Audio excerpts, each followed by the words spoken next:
Ready. Go. Okay. This is a lesson on how to throw a mug and pull a handle for a mug on throwing a mug on a wheel. If you need to know how to use a cylinder or create a cylinder, then just check out the first throwing demo, which is how to make a cylinder. I'm not going to go over the steps because we pretty much at this point know how to make a cylinder. So I'm just going to make a cylinder and then start demonstrating from there on what to do to create a mug out of your cylinder.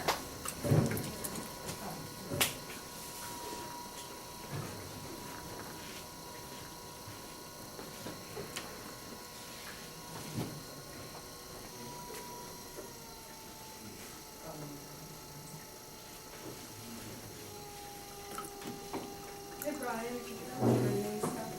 Huh? Did you grab the mending stuff? The facts? Where is that? I don't know. Over in that area. I think it's on the desk. Just call down there together and fill it on the extra.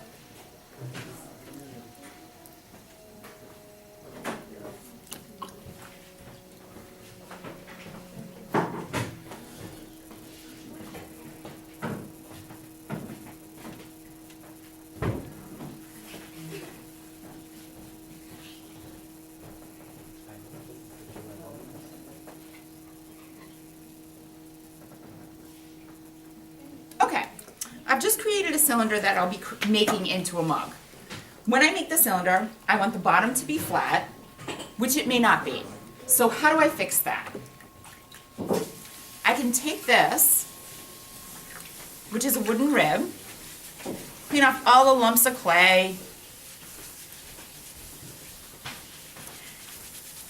and I can use this edge and stick it right down to the bottom. Notice my elbows are still on my legs. Otherwise I lose control. Stick it right to the bottom and compress the clay, and then I'm making that bottom flat.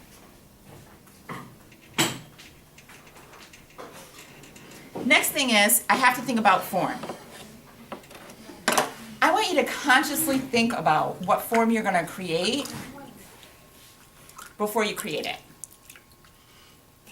Now, on the board where the objectives are for the assignment, there are many, many different examples of mug shapes.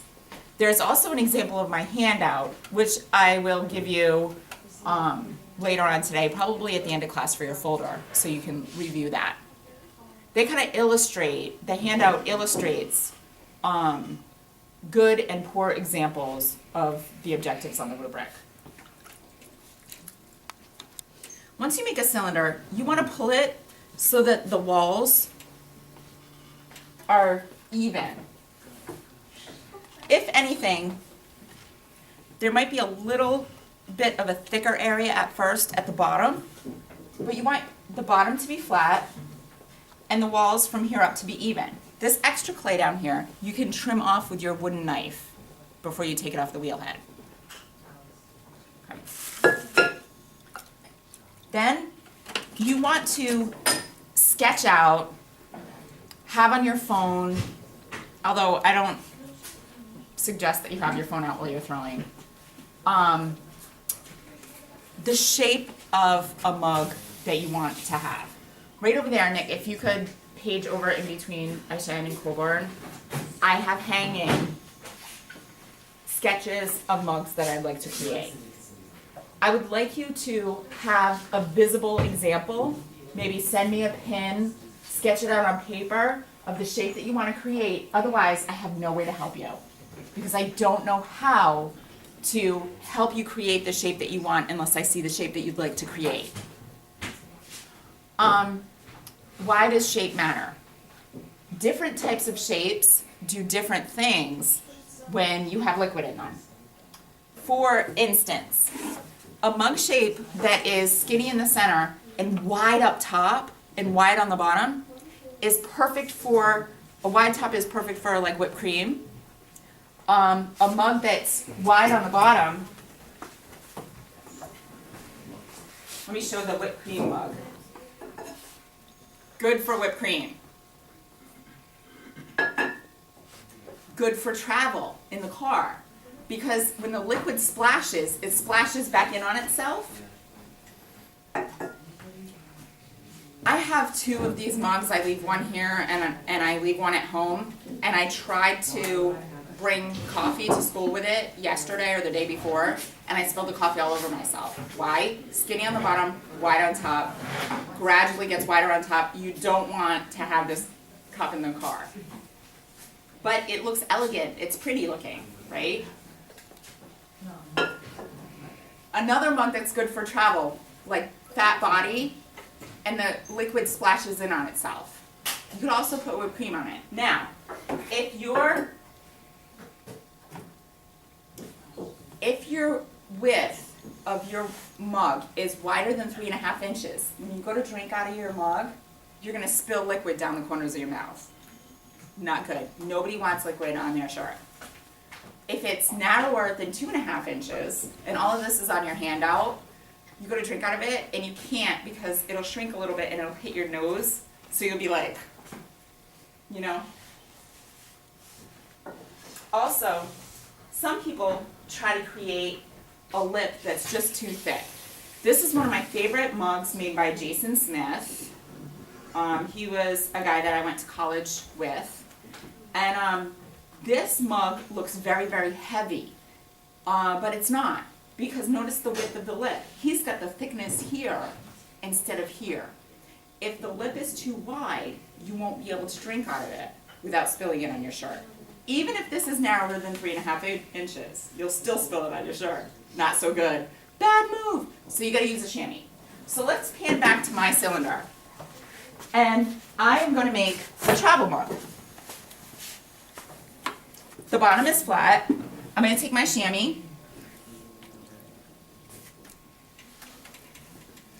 and I'm gonna pinch it over the sides of the mug.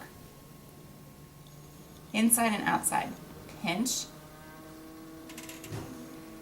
Now I know that this is comfortable to drink out of. I don't expect you to measure it.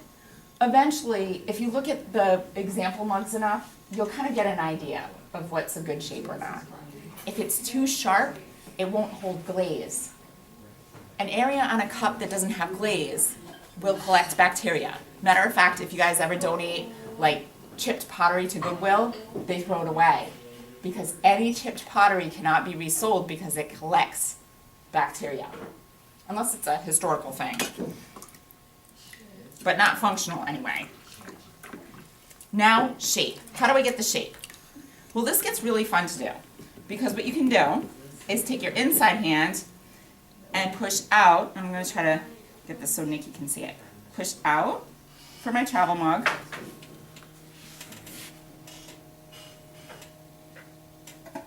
And it's fat.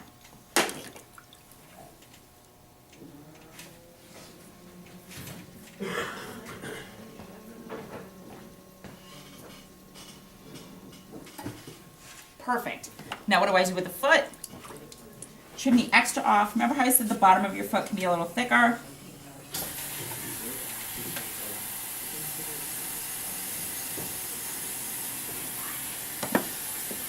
Neaten it up. You can take one of those big fat new sponges to neaten up the bottom after it's dry. Cut it off and put it on a small bat, and it's ready for a handle.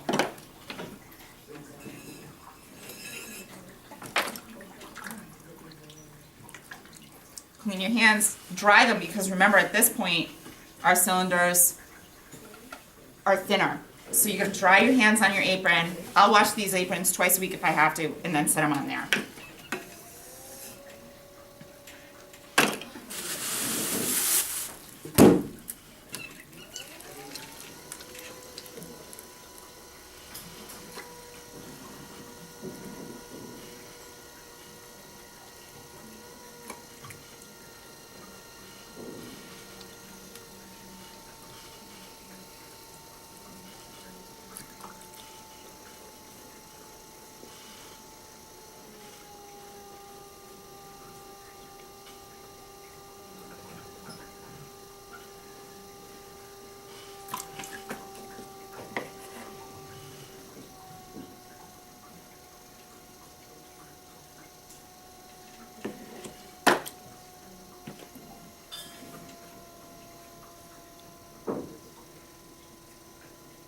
See what I did to the lip?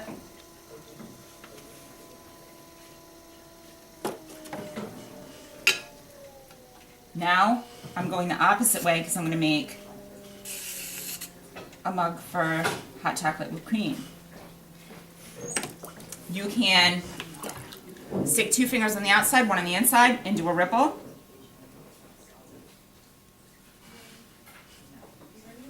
Or, if you want a neat, tight look, use the flat side of your metal rib.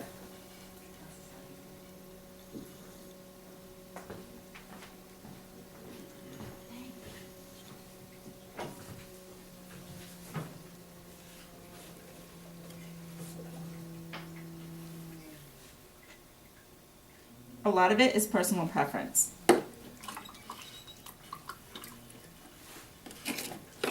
Give me one more shape. Is there a shape anyone wants to see?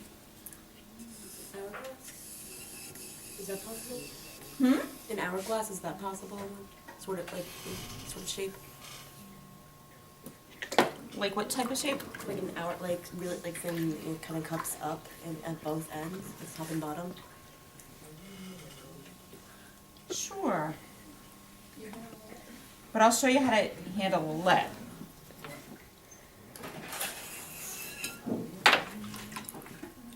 Okay, hi.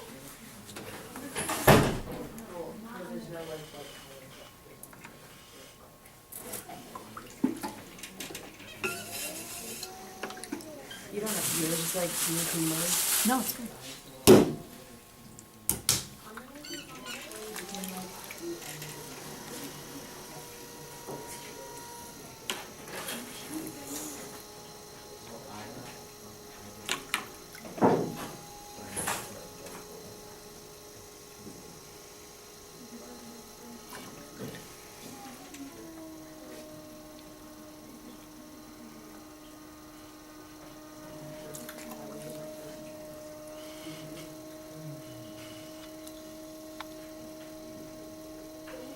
Now, I'm not exactly sure without seeing a sketch what you're interested in seeing, but I'm guessing that. It was just an idea. It just didn't pop in my head. Okay. Is it like, press your finger here? Yeah, I guess. Something like this? Oops.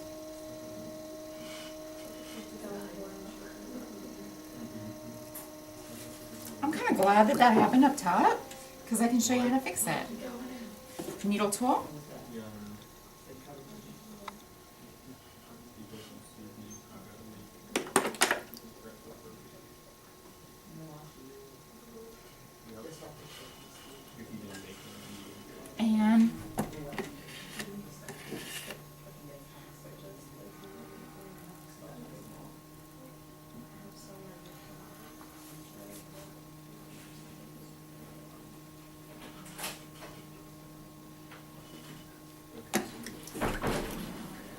And then I'm going to go back out again for the lip, or straight up and down.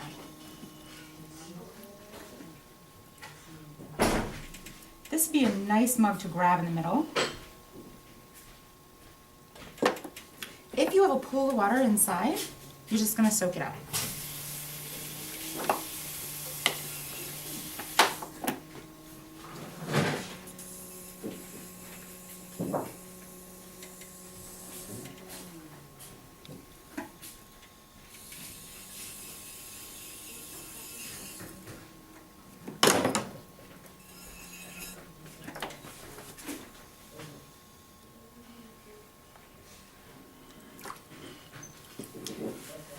Now, the difference between a teapot handle and a mug handle is that it needs to be thinner,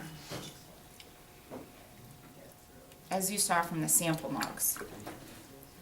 So you need less clay. Go back and forth.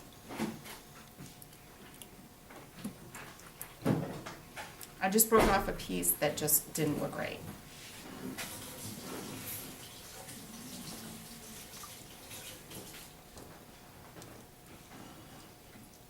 And where you attach your handle is going to be very important. You want to make sure that your handle's long enough to fit however many fingers you need to fit to hold the weight of your mug. For instance, a tiny teacup, you only have to fit one finger in it. A big, huge, maybe water drinking glass would need a larger handle. So, and that's how you set it up. So at the time of throwing your mugs, so you'll probably just make maybe one mug and then one handle or two handles for it, and then you use the best one in a day, wrap it up in plastic, and then attach it the second day.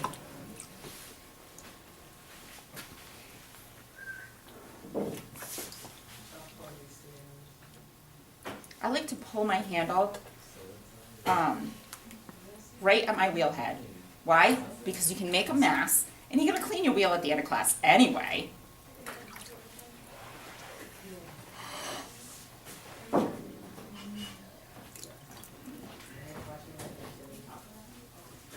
Now this is for the hourglass mug.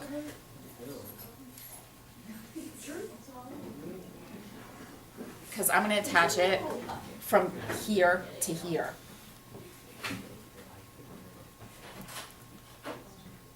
The first one's probably just warm-up practice. And the third one's going to be for that mug.